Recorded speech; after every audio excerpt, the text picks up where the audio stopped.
ഈ ഒരു ഫോൺ നിങ്ങൾ വാങ്ങിക്കാൻ പോകുന്നുണ്ടെങ്കിൽ ഒന്ന് വെയിറ്റ് ചെയ്യുക. ഈ വീഡിയോ മുഴുവൻ കണ്ടു നോക്കിക്കോ. വീഡിയോ കാണുന്നതിന് മുമ്പ് ഈ ഫോൺ വാങ്ങരുത്, കണ്ടു കഴിഞ്ഞിട്ടേ വാങ്ങാവൂ. കാരണം കൃത്യമായിട്ട് ഈ ഫോണിനെ കുറിച്ച് വിവരങ്ങൾ പറയുന്നുണ്ട്. ഇതേ ബ്രാൻഡിൻ്റെ ഒരു ഫോൺ ഇതിനേക്കാൾ കുറഞ്ഞ വിലയ്ക്ക് കിട്ടുന്നുമുണ്ട്. അത് ഇതിനേക്കാൾ നല്ലതുമാണ് എന്നുള്ളതാണ് വാസ്തവം. ഇത് മോശമൊന്നുമല്ല, ബട്ട് ഞാൻ പറഞ്ഞു തരാം എന്താണ് ഈ ഫോൺ ഈ വീഡിയോ കാണാതെ വാങ്ങിക്കരുതെന്ന് പറഞ്ഞത്. ഇതിൻ്റെ അവസാനമാകുമ്പോൾ നിങ്ങൾക്ക് മനസ്സിലാവും. ഓരോ സെക്ഷനും ഞാൻ കൃത്യമായിട്ട് പറഞ്ഞുതരാം. നത്തിങ് ഫോൺ 3A ലൈറ്റ് എന്ന് പറയുന്ന പുതിയ നത്തിങ്ങിൻ്റെ ഫോണാണ്. കുറച്ച് ദിവസമായി ഇറങ്ങിയിട്ട് നമ്മൾ ഇത്തിരി ലേറ്റ് ആണ് വീഡിയോ ചെയ്യാൻ. എന്തായാലും നമ്മുടെ ഫുൾ എക്സ്പീരിയൻസ് ഷെയർ ചെയ്യുന്നുണ്ട്. ഷോർട്ടായിട്ട് കാര്യങ്ങൾ പറയുന്നുള്ളൂ, ബട്ട് നിങ്ങൾക്കത് മതിയാവും. കൃത്യമായിട്ട് കാര്യം പിടി കിട്ടും. അപ്പോൾ ആദ്യം തന്നെ ഇതിൻ്റെ ബോക്സിൽ ചാർജറൊന്നുമില്ല. ഫോണ്, ചാർജിങ് കേബിൾ, ഡോക്യുമെൻറ്റ്സ് ഒക്കെ തന്നെ ഉള്ളൂ. അപ്പോൾ ഈ ഫോണിൻ്റെ കാര്യത്തിലേക്ക് വരുമ്പോൾ അത്രയും ലേറ്റ് ആയതുകൊണ്ട് ഒരു അൺബോക്സിംഗിലേക്ക് പോകണ്ടല്ലോ എന്ന് കരുതിയിട്ടാണ്. ഒരു ഫോണിൻ്റെ കാര്യം മനസ്സിലിരുന്നോട്ടെ. CMF ഫോൺ 2 Pro എന്ന് പറയുന്ന ഒരു ഫോണുണ്ട്. അത് മനസ്സിൽ വെച്ചോളൂ. 8GB RAM, 128GB സ്റ്റോറേജിന് 17,990. ഇപ്പോൾ നിങ്ങൾക്ക് വാങ്ങിക്കാൻ കിട്ടും ഫ്ലിപ്കാർട്ടിൽ നിന്ന്. അതാണ് ഒരു ഫോൺ. അത് അവിടെ ഇരിക്കട്ടെ കേട്ടോ, നമ്മൾ അതിലേക്ക് വരാം. ഇതിൻ്റെ കാര്യം നമുക്ക് ആദ്യം നോക്കാം. ഡിസൈൻ നത്തിങ്ങിൻ്റെ ഫോണുകളിൽ സ്ഥിരമായിട്ട് കണ്ടുവരുന്ന ആ ഒരു പ്രീമിയം ഫീൽ എനിക്ക് തോന്നിയില്ല.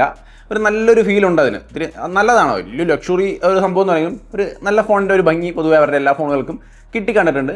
ഇതിനത് മിസ്സിംഗ് ആണെന്നാണ് എനിക്ക് തോന്നിയിട്ടുള്ളത്. നിങ്ങൾക്ക് ഇഷ്ടപ്പെട്ടെന്നോ നിങ്ങൾ പറയാം കേട്ടോ. 199 ഗ്രാമാണ് weight, 8.3 mm thickness, IP54 rating ഉണ്ട്. എസെൻഷ്യൽ കീ എന്ന് പറയുന്ന ഒരു കീ റൈറ്റ് സൈഡിൽ കൊടുത്തിട്ടുണ്ട്, പവർ ബട്ടൺ റൈറ്റ് സൈഡിൽ. താഴെ ഹൈബ്രിഡ് സിം സ്ലോട്ടാണ്. 2 സിം അല്ലെങ്കിൽ ഒരു സിം മെമ്മറി കാർഡ് എന്ന രീതിയിൽ ഉപയോഗിക്കാം. Main microphone, type C port, speaker Gill. Left സൈഡിൽ വോളിയം ബട്ടൺ. ടോപ്പിൽ ഒരു നോയ്സ് ക്യാൻസലിംഗ് മൈക്രോഫോൺ മാത്രമാണുള്ളത്.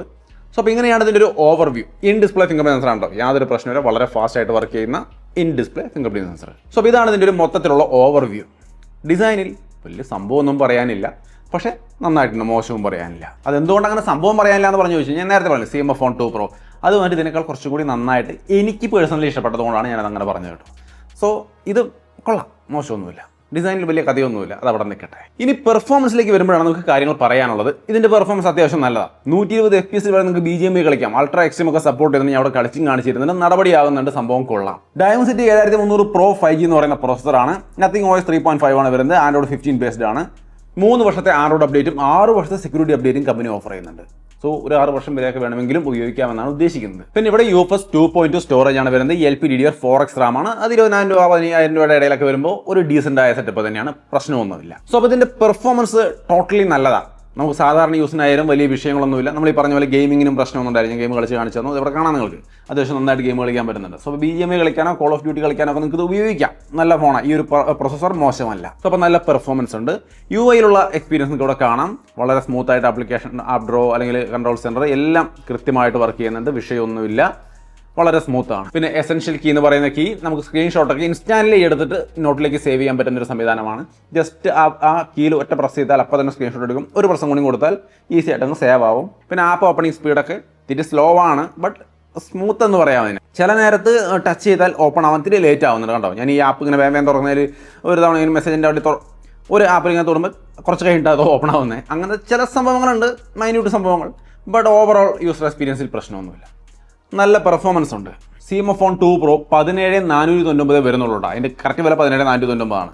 ആ വിലയ്ക്ക് അതിലും ഇതേ പെർഫോമൻസ് സെറ്റപ്പാണ്, ഒരു മാറ്റവും ഇല്ല. സോ അപ്പോൾ എന്തിന് ആ സാധനം വിട്ടിട്ട് ഇത് കൂടുതലായിട്ട് കണ്ടുകൊണ്ട് ഇത് എടുക്കണം എന്ന് ചോദിച്ചാൽ, ഈ വില കൂടുതൽ കൊടുത്ത് ഇത് എടുക്കേണ്ട ഒരു ആവശ്യകത എന്താണെന്ന് ചോദിച്ചാൽ എനിക്കറിയാൻ പാടില്ല. ഞാൻ അന്വേഷിച്ചുകൊണ്ടിരിക്കുകയാണ്. എന്തെങ്കിലും കാരണം കണ്ടെത്തുകയാണെങ്കിൽ ഞാൻ പറയാം. എന്തായാലും ബാക്കിയുള്ള കൂടി കേൾക്കൂ, അപ്പോൾ നിങ്ങൾക്ക് കുറച്ചുകൂടി ഒരു ക്ലാരിറ്റി കിട്ടും. ഇനി ഇതിൻ്റെ ഡിസ്പ്ലേ നോക്കിയാൽ വലിയ സംഭവബഹുലമായ ഡിസ്പ്ലേ എന്നൊന്നും പറയാനില്ല. എൻ്റെ ഒന്നും HDR ഒന്നും സപ്പോർട്ട് ചെയ്ത് കാണിക്കുന്നില്ല, നിങ്ങൾക്ക് ഇവിടെ കാണാം. അത് നോണാണ് കാണിക്കുന്നത്. ബട്ട് എങ്കിലും ഓവറോൾ ഡിസ്പ്ലേക്ക് വിഷയമൊന്നുമില്ല, നല്ല ക്വാളിറ്റിയാണ്. ഫുൾ HD AMOLED ഡിസ്പ്ലേ തന്നെയാണ് കൊടുത്തിരിക്കുന്നത്. 120 ഹെർട്സിൻ്റെയാണ്. പാണ്ട ഗ്ലാസ് പ്രൊട്ടക്ഷൻ ഉണ്ട്. പീക്ക് ബ്രൈറ്റ്നസ് 3000 ഉണ്ട്. ഔട്ട്ഡോർ ബ്രൈറ്റ്നസ് 1300 ഉണ്ട്. ടിപ്പിക്കൽ ബ്രൈറ്റ്നസ് 800 ഉണ്ട്. സോ ഔട്ട്ഡോർ ഇൻഡോർ വിസിബിലിറ്റിക്ക് ഒന്നും പ്രശ്നമില്ല. വിഷ്വൽ ക്വാളിറ്റി ഒക്കെ അടിപൊളിയാണ്. വീഡിയോസ് ഒക്കെ ഞാൻ പ്ലേ ചെയ്ത് കാണിക്കുന്നുണ്ട്. സോ നല്ല ഡിസ്പ്ലേ ആണ് ഈ ഫോണിൽ കൊടുത്തിരിക്കുന്നത്. അപ്പോൾ ഇതേപോലത്തെ ഒരു സെറ്റപ്പ് തന്നെയാണ് നമ്മുടെ CMF ഫോൺ 2 Proയിലും കൊടുത്തിരിക്കുന്നത്. 10,500 കുറവിന് അതിലുള്ളതും സെയിം ഡിസ്പ്ലേ ആണ്. അപ്പോൾ പിന്നെ എന്താണ് ഇതിൻ്റെ ഒരു പ്രസക്തി? അതും ചോദ്യം അവിടെ നിൽക്കട്ടെ. ഇനി ക്യാമറയിലേക്ക് വന്നു കഴിഞ്ഞാൽ ഒരു പ്രധാനപ്പെട്ട വിഷയം ഇവിടെയാണ് വരുന്നത്. നിങ്ങൾ മിക്കവാറും നിങ്ങളുടെ ഇത് പർച്ചേസ് ചെയ്യാനുള്ള ഡിസിഷനെ ക്വസ്റ്റ്യൻ ചെയ്യുന്ന ഒരു സംഭവം ഇവിടെയാണ്. 50 മെഗാപിക്സലിന്റെ മെയിൻ ക്യാമറയാണ്. സാമ്പിൾസ് കണ്ടു നോക്കിക്കോളൂ. 8 മെഗാപിക്സലിന്റെ വൈഡ് ആംഗിൾ ക്യാമറയും 16 മെഗാപിക്സലിന്റെ സെൽഫി ക്യാമറയുമാണ്. സാമ്പിൾസ് നിങ്ങൾക്ക് ഇവിടെ കാണാം. നല്ല ക്വാളിറ്റിയൊക്കെയാണ്. നല്ല ക്വാളിറ്റി എന്ന് പറയുമ്പോൾ ഈ പ്രൈസിന് കുഴപ്പമില്ലെന്ന് പറയാമെന്നേ ഉള്ളൂ. അപ്പടി ബെസ്റ്റ് ക്വാളിറ്റി ഒന്നും ഞാൻ പറയില്ല. ഫോട്ടോസിന്റെ ഓവറോൾ ക്വാളിറ്റി മനസ്സിലായല്ലോ. വലിയ കുഴപ്പമില്ലാത്തൊരു ഫോട്ടോ ക്വാളിറ്റി നോക്കി കിട്ടുന്നതിന് തിരക്കേടില്ല എന്ന് പറയാം. വീഡിയോയിലേക്ക് വന്നുള്ള ക്വാളിറ്റി നിങ്ങൾക്ക് ഇവിടെ കാണാം. മെയിൻ ക്യാമറയിൽ 4K വീഡിയോ റെക്കോർഡിംഗ് ഉണ്ട്. അതിൻ്റെ ഒരു സാമ്പിളൊക്കെ നിങ്ങൾക്ക് ഇവിടെ കാണാം. സെൽഫി ക്യാമറയിൽ ഫുൾ HD റെക്കോർഡിംഗ് ആണ് സപ്പോർട്ട് ചെയ്യുന്നത്, 4K വരുന്നില്ല. അപ്പോൾ മെയിൻ ക്യാമറ ഡേ ലൈറ്റിലും ഇൻഡോർ ലൈറ്റിലും എടുത്തൊക്കെ ഞാൻ ഇവിടെ കാണിച്ചു. സെൽഫി ക്യാമറയുടെ വീഡിയോ ക്വാളിറ്റി നിങ്ങൾക്ക് ഇവിടെ കാണാം, അതും ഡേ ലൈറ്റും ഇൻഡോർ ലൈറ്റും എടുത്തൊക്കെ ഞാൻ കാണിക്കുന്നുണ്ട് വീഡിയോ ക്വാളിറ്റി. സോ അപ്പോൾ അതൊക്കെ വലിയ കുഴപ്പമില്ലാത്തൊരു സെറ്റപ്പാണ്. ഇവിടുത്തെ വിഷയം എന്താണെന്ന് ചോദിച്ചു കഴിഞ്ഞാൽ CMF ഫോൺ 2 Proയിൽ നമുക്ക് 50 മെഗാപിക്സലിന്റെ ടെലഫോട്ടോ ലെൻസ് കിട്ടുന്നുണ്ട്. ഇവിടെ അവരത് ഒഴിവാക്കി. CMFനെ വാല്യൂ ഫോർ മണി ഫോണുകൾ ഇറക്കുന്ന ഒരു സെറ്റപ്പായിട്ട് കാണിക്കാൻ വേണ്ടിയാണ്. അത് നത്തിങ്ങിന്റെ സബ് ബ്രാൻഡാണല്ലോ CMF. അപ്പോൾ അതിൽ കുറച്ചും കൂടി വാല്യൂ ഫോർ മണി കിട്ടുന്നു എന്ന് കാണിക്കാൻ വേണ്ടിയിട്ട് ഇത് ഇറക്കിയിരിക്കുന്നതാണോ എന്ന് സംശയം തോന്നുന്ന തരത്തിലാണ് ഇത് വില കൂട്ടിയിട്ട് പലതും കുറച്ചുകൊണ്ട് ഇറക്കുന്നത് കാണുമ്പോൾ നമുക്ക് തോന്നുക. സോ അപ്പോൾ ഇത് നിങ്ങൾ എടുക്കാൻ തീരുമാനിക്കുമ്പോൾ ഈ കാര്യം അതിലുണ്ടാവുക. ടെലഫോട്ടോ ലെൻസ് ഇതിൽ കുറവാണ്. ഓവറോൾ ക്വാളിറ്റിയിലും നമുക്ക് 17,500 കിട്ടുന്ന CMF ഫോൺ 2 Pro ആണ് കുറച്ച് ബെറ്റർ ആയിട്ട് ഫീൽ ചെയ്യുന്നത്. അപ്പോൾ നിങ്ങൾ ചിന്തിച്ച് നോക്കുക, നിങ്ങൾക്ക് CMF ഫോൺ 2 Pro വേണോ അതോ ഒരു 10,500 കൂടുതൽ കൊടുത്തിട്ട് ഇത് എടുക്കണോ എന്നുള്ളത് നിങ്ങൾ ചിന്തിച്ച് നോക്കുക. ബാറ്ററി 5000 mAh ബാറ്ററിയാണ്, 33 വാട്ടിൻ്റെ ചാർജിങ് ആണ് സപ്പോർട്ട് ചെയ്യുന്നത്. ചാർജറൊന്നും ബോക്സിൽ കിട്ടാറില്ല, ഇപ്പോൾ ഇവർ തരാറില്ല. സോ അതിനെക്കുറിച്ച് ചിന്തിക്കേണ്ട. അപ്പോൾ അങ്ങനെയാണ് ഇതിൻ്റെ ബാറ്ററി ചാർജിങ് എന്ന് പറയുന്നത് ആവറേജ് ആണ് കേട്ടോ. ഇപ്പോഴൊക്കെ 17,000 20,000 ഫോണുകളിൽ 7,000 6,500 mAh ബാറ്ററിയുള്ള ഇഷ്ടംപോലെ ഫോണുകൾ വന്നു തുടങ്ങി. സോ ആ ഘട്ടത്തിൽ ഇതിന് യാതൊരു പ്രസക്തിയില്ല. ബട്ടെങ്കിലും ഇത് ഡീസൻറ്റ് ബാറ്ററി തന്നെയാണ്, മോശമല്ല എന്നുള്ളത് കൊണ്ട് നമുക്ക് തീർച്ചയായിട്ടും ചൂസ് ചെയ്യാം. സോ അപ്പോൾ നമ്മൾ ഇതിൻ്റെ കൃത്യമായിട്ടുള്ള പ്രോസ് ആൻഡ് കോൺസ്, ഒപ്പം തന്നെ ഇവരുടെ തന്നെ സബ് ബ്രാൻഡായ CMF ഫോൺ 2 Pro, ആ CMF ഫോൺ 2 Proയുമായുള്ള കമ്പാരിസൺ എന്ന രീതിയിൽ കൂടി ഞാൻ കൃത്യമായിട്ട് പറഞ്ഞിട്ടുണ്ട്. സോ നിങ്ങൾക്കിപ്പോൾ വ്യക്തമായിട്ട് തീരുമാനമെടുക്കാൻ പറ്റും.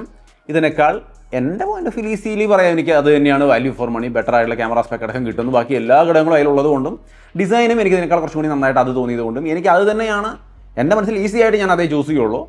നിങ്ങൾ ഇത് ചൂസ് ചെയ്യുന്നു എന്നുള്ളത് തീർച്ചയായിട്ടും നിങ്ങൾ പറയാം. ഇപ്പോൾ ഒരു കാര്യം സംഭവിച്ചിട്ടുണ്ടാവും, നത്തിങ്ങിൻ്റെ ഫാൻസൊക്കെ ഉണ്ടെങ്കിൽ ചിലപ്പോൾ ഭയങ്കരമായിട്ട് കുറ്റം പറഞ്ഞു അതാണ് അതൊക്കെ ചിന്തിക്കാൻ സാധ്യതയുണ്ട്. അങ്ങനെയൊന്നുമില്ല. നമ്മൾ കൃത്യമായിട്ട് നമ്മളിങ്ങനെ പറയാറില്ല പൊതുവേ. അതായത് ഇപ്പോൾ ഇതിൽ UFS 2.2 അല്ലെങ്കിൽ എന്താ പറയുക ക്യാമറ ടെലിഫോട്ടോ ഇല്ല എന്നുണ്ടെങ്കിൽ നമ്മൾ പറയുന്ന രീതി പൊതുവേ ടെലിഫോട്ടോ ഉണ്ടായിരുന്നെങ്കിൽ നന്നായിരുന്നു എന്ന രീതിയിൽ നമ്മൾ സ്മൂത്തായിട്ട് പറഞ്ഞു പോകാറ്. പക്ഷേ അങ്ങനെ പറയുമ്പോൾ ആൾക്കാർക്കൊരു അങ്ങനെ പോരാ, അല്ലെങ്കിൽ നെഗറ്റീവ് സ്ട്രോങ് ആയിട്ട് പറയുന്നില്ല എന്നുള്ളൊരു അഭിപ്രായം വന്നുകൊണ്ട് നമ്മൾ കഴിഞ്ഞ കുറേ വീഡിയോകളിൽ ഇപ്പോൾ കൃത്യമായിട്ട് പറഞ്ഞു തന്നെയാണ് പോകുന്നത് എല്ലാ കാര്യങ്ങളും. കാരണം അതാണെന്ന് തോന്നുന്നു കുറച്ചും കൂടി ആൾക്കാർക്ക് ആക്സെപ്റ്റബിൾ ആവുന്നത്. അപ്പോൾ അതുകൊണ്ടാണ് നമ്മൾ കൃത്യമായിട്ട് പറഞ്ഞിരിക്കുന്നത്. ഇതിനോട് യാതൊരു വിരോധവുമില്ല. പിന്നെ മാർക്കറ്റിലെ കണ്ടീഷൻ അറിയാണ്ടുമല്ല. അതായത് ഇവർ മാത്രമല്ല ഈ പണി ചെയ്യുന്നത്. മെയിൻ ബ്രാൻഡ് നത്തിങ് അവരിങ്ങനെ ഒരു ഫോൺ ഇറക്കുക, അതേ ഫോൺ തന്നെ ചെറിയ എന്തെങ്കിലും മാറ്റം വരുത്തിയിട്ട് CMF എന്ന് പറഞ്ഞ് ഇറക്കിയിരിക്കുക, അല്ലെങ്കിൽ അതിലൊരെണ്ണം ഇറക്കിയിട്ട് അതേ സാധനം ഇപ്പുറത്ത് ഇറക്കാമെന്ന് പറഞ്ഞ പരിപാടിയൊക്കെ എല്ലാ ബ്രാൻഡുകളും ഇപ്പോൾ ചെയ്യുന്നുണ്ട്. സാംസങ്ങിൻ്റെ F36, M36 എന്താ വ്യത്യാസം? അവർ ഒരേ ബ്രാൻഡിൽ തന്നെ 2 ഫോൺ ഇറക്കിയിരിക്കുന്നത്, ഒരു വലിയ മാറ്റമൊന്നും ഇല്ലാതെ. പിന്നെ വിവോയുടെ T4X അല്ലെങ്കിൽ C10X IQൻ്റെ എന്താ വ്യത്യാസം? വലിയ കാര്യമായിട്ട് ഒരു സംഭവമില്ല. അപ്പോൾ ഒരേ ഫോണിനെ തന്നെ മാറ്റി മറിച്ചിറക്കുന്ന പരിപാടി എല്ലാ ബ്രാൻഡുകളും ചെയ്യുന്നുണ്ട്, ഇവരും ചെയ്യുന്നു. അതായത് ഇവരിങ്ങനൊന്നും അല്ല. ഇവർ വന്നപ്പോൾ പറഞ്ഞിരുന്നത് ഭയങ്കര അടിപൊളിയുള്ള ഫോണുകൾ, അതായത് സാധാരണ ഫോണുകളിൽ നിന്ന് വ്യത്യസ്തമായൊരു സംഭവം എന്നൊക്കെ പറഞ്ഞിട്ടാണ് വന്നത്. പക്ഷേ മറ്റുള്ള ബ്രാൻഡുകൾ ഉപയോഗിക്കുന്ന അതേ സ്ട്രാറ്റജി തന്നെയാണ് ഇവരും തുടങ്ങുന്നത്. പിന്നെ പ്രീ ഇൻസ്റ്റാൾഡ് ആപ്പുകൾ ഇതിനകത്ത് ഫേസ്ബുക്ക് ഒന്നും ഞാൻ ഇൻസ്റ്റാൾ ചെയ്തതല്ല, ഇൻസ്റ്റാഗ്രാം ഞാൻ ഇൻസ്റ്റാൾ ചെയ്തതല്ല, പ്രീ ഇൻസ്റ്റാൾഡ് ആപ്പ് വരുന്നുണ്ട്. മറ്റ് വിവോ IQ ഫോണുകളൊക്കെ വരുന്നുണ്ടല്ലോ, അതുപോലെ തന്നെയാണ് ഇവരുടെ UIയിലും. പിന്നെ ലോക്ക് സ്ക്രീൻ ഗ്ലിഫ് എന്ന് പറഞ്ഞുകൊണ്ട് മറ്റുള്ളവരുടെ ലോക്ക് സ്ക്രീൻ മാക്സിമം പറഞ്ഞ പരസ്യം കാണിക്കുന്ന പരിപാടി ഉണ്ട് ലോക്ക് സ്ക്രീനിൽ, അത് ഇവരുടെയിലുണ്ട്. നമുക്കത് വേണമെങ്കിൽ ഓഫ് ചെയ്യാം, അതിപ്പോൾ അവരുടെ ഫോണുകളിലും ഉണ്ടല്ലോ ഓഫ് ചെയ്യാനുള്ള ഓപ്ഷൻ. അപ്പോൾ മറ്റുള്ള ഏതൊരു ആൻഡ്രോയിഡ് ഫോണും പോലെ തന്നെയാണ് ഇപ്പോൾ നത്തിങ്ങും ഫോൺ ഇറക്കുന്നത്. ആ ഒരു എന്തൊക്കെയോ സ്പെഷ്യൽ പറഞ്ഞുകൊണ്ട് വന്ന ആ ഒരു സംഭവമുള്ള നത്തിങ്, ഇത് വന്നിട്ട് സാധാരണ പോലെ ഒരു പുതിയ എക്സ്പീരിയൻസ് എന്ന് പറഞ്ഞുകൊണ്ട് ഭയങ്കര ഒരു സംഭവമായിട്ട് അവർ അവതരിപ്പിച്ച കാര്യങ്ങളൊക്കെ മാറി എന്നുള്ളതാണ് ഞാനിവിടെ പറഞ്ഞ് അവസാനിപ്പിക്കുന്നത്. ഇത് മറ്റേതൊരു സാധാരണ ഫോണിൻ്റെയും പോലെ തന്നെ പരസ്യങ്ങളും പരസ്യ ആപ്ലിക്കേഷനും ഒക്കെയുള്ള ഒരു സാധാ സെറ്റപ്പായിട്ടുണ്ട്. സോ അപ്പോൾ ആ ഒരു സ്പെഷ്യാലിറ്റി ഒന്നും പ്രതീക്ഷിച്ച് നത്തിങ് എടുക്കാൻ നിൽക്കേണ്ട ആവശ്യമില്ല എന്ന് തോന്നുന്നു. ഞാൻ പറഞ്ഞതൊക്കെ ശരിയാണോ? ഇതിനേക്കാൾ value for money CMF phone 2 Pro തന്നെയാണോ? നിങ്ങൾക്ക് എന്താണ് തോന്നിയത്? അത് തീർച്ചയായിട്ടും കമൻറ്റായിട്ട് ഷെയർ ചെയ്യുക. വീഡിയോ ഇഷ്ടപ്പെട്ടാൽ നമ്മുടെ ചാനൽ മറക്കാതെ സബ്സ്ക്രൈബ് ചെയ്ത് ബെല്ലൈക്കണൊക്കെ എനേബിൾ ചെയ്ത് വയ്ക്കുക. ഇതുപോലത്തെ വീഡിയോസ് ഇനിയും വരും. സോ അപ്പോൾ വീണ്ടും മറ്റൊരു വീഡിയോയിൽ കാണാം.